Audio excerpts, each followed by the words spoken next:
Maalinta Carruurta Afrika ayaa 16 Juun maanta oo kale inta badan loogu dabaaldegaa wadamada qaaradda Afrika. Magaalada Muqdisho ee caasimadda Soomaaliya ayaa lagu qabtay munaasabad arrimahaasi loogu dabaaldegayay.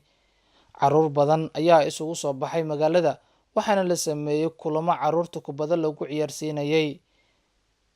Gudoomiyaha xiriirka kubadda cagta ee gobolka Banaadir Xasan Xaaji Wish ayaa sheegay in carruurta Soomaaliyeed ay xaq u leeyihiin inay helaan meelo ay kubadda cagta ku ciyaaraan, waxaana uu sheegay in carruurta Soomaaliyeed ay leeyihiin mustaqbal wanaagsan kaasoo ay kaga soo muuqan karaan kulamada isboorti ee dalka ka dhaca.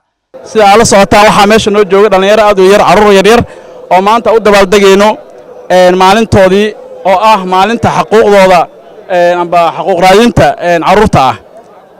waxaan ugu mahadcelinaynaa marka hore maamulka gobolka Banaadir oo gudoomiyaha gobolka ugu horeeyo oo mar walba taabageliyo ciyaaraha gobolka degmooyinka kala duwan ee 17 degmo. carruurta waa muhiim, bulshada Soomaaliyeed muhiim ayay u yihiin, mana ahan kaliya in maalintan 16 Juun la sugo oo lagu xuso kaliya amba la weyneeyo.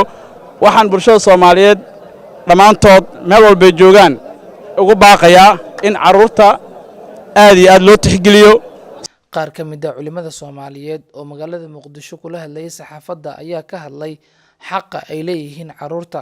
Culimadu waxay soo jeediyeen in carruurta la daryeelo, lana siiyo waxbarasho iyo madadaalo. waxaan ogsoonahay maanta in Afrika dhamaanteed ay ka jirto dhibaatooyin carruurta lid ku ah ama carruurta ka dhan ah. dhibaatooyinkaas oo meel walba taabanayo, hadday xagga waxbarashada ahaan lahayd, hadday xagga caafimaadka ahaan lahayd, haddii ay xagga askaraynta ay ahaan lahayd, haddii xagga maxay ahayd dhibaatada lidka ku ah ahaan lahayd, iyo ugu badnaan xataa sida badan waxaa dhacay tacaddi ka dhan ah gabdhaha.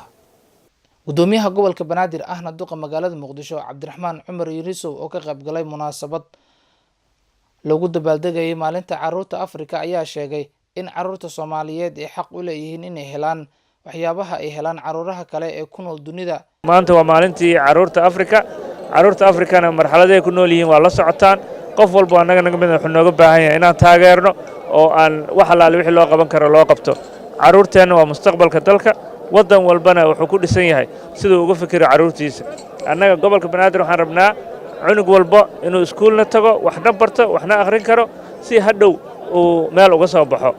taasna waxay ku iman kartaa kaliya iyadoo waalidiintii iyo shacabka kaleba nagula garab galaan sidii carruur walba ay u heli lahaayeen waxbarasho, fursad, isla markaana ay uga soo dhalaali lahaayeen. Aways Maxamuud Jilco, Cable TV, Muqdisho.